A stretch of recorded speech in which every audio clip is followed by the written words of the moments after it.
baby told me with a sigh, saying words that came across as a doubt.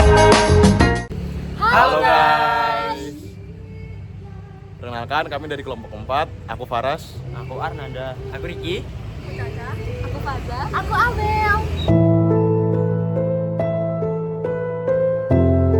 Di tengah hiruk-pikuk kota Surabaya, tepatnya di Jalan Peneleh nomor 7 sampai nomor 9, berdiri sebuah museum yang memuat sejarah besar perjuangan bangsa Indonesia, Museum Hos Cokro Aminoto. Rumah ini bukan sekedar bangunan tua, melainkan saksi bisu perjalanan seorang pemimpin besar, Haji Umar Said Cokro Aminoto, yang dikenal sebagai guru bangsa. Hos Cokro Aminoto adalah tokoh yang memiliki visi besar untuk memajukan Indonesia, menjunjung tinggi nilai-nilai kebangsaan, dan merawat keberagaman. Museum ini menjadi salah satu tempat yang mampu membangkitkan rasa cinta tanah air melalui cerita perjuangan yang mengilhami generasi muda. Begitu melangkahkan kaki ke museum ini, suasana masa lalu terasa begitu kental. Rumah sederhana bercorak kolonial ini adalah tempat tinggal sekaligus pusat aktivitas intelektual Hos Cokro Aminoto pada abad ke-20. Sinilah ia membina banyak tokoh pergerakan Indonesia seperti Soekarno, Alimin, Muso, dan Semaun. Nah, Pak Hos Cokro ini sebagai salah satu orang berpengaruh ya pada era kemerdekaan. Beliau adalah pemimpin dari organisasi Sarekat Islam. Organisasi Sarekat Islam ini sendiri sebenarnya dibentuk pada mulanya digunakan untuk memfasilitasi pribumi agar mereka itu lebih sejahtera secara ekonomi, karena di zaman itu mereka sempat bersinggungan dengan etnis Cina. Jadi ada tidak keseimbangan lah antara perdagangan orang pribumi dan etnis Cina. Maka dari itu dibentuklah Sarekat Islam ini. Tapi lambat laun Sarekat Islam ini berkembang menjadi sebuah organisasi politik yang ditakuti oleh Belanda.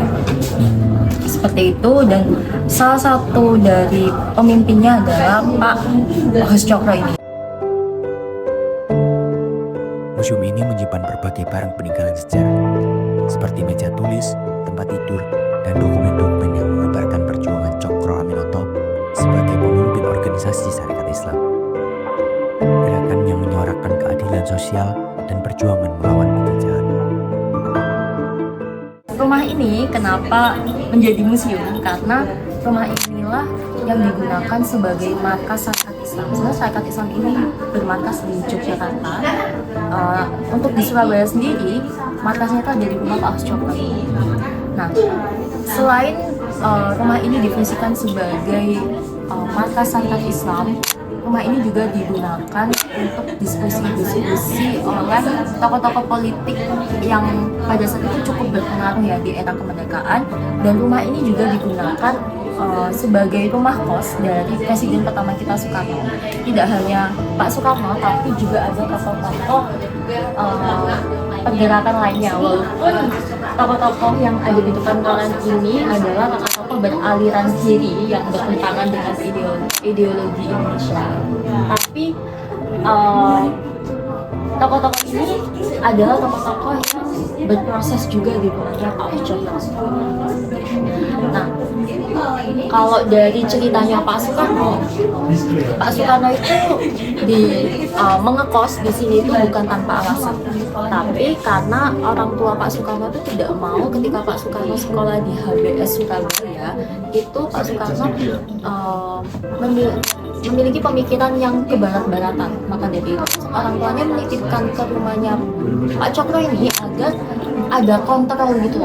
Pak Cokro sebagai pemilik kos itu turut dalam memberikan pendidikan pada Soekarno. Jadi kalau dari pendapat aku sendiri ya, rumah ini dianggap sebagai rumah kos itu kurang tepat, karena Pak Cokro sendiri juga memberikan pendidikan kepada Pak Soekarno yang pada saat itu tinggal di sini.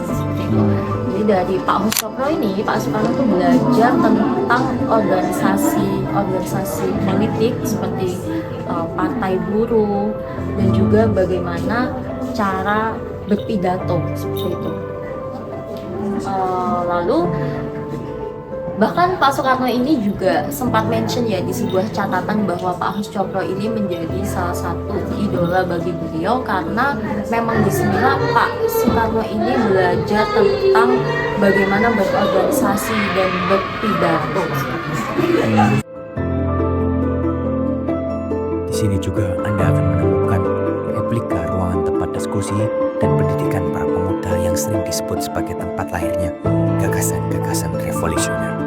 Salah satu hal yang membuat museum ini istimewa adalah pesan toleransi yang diajarkan oleh Bos Cokro Aminoto.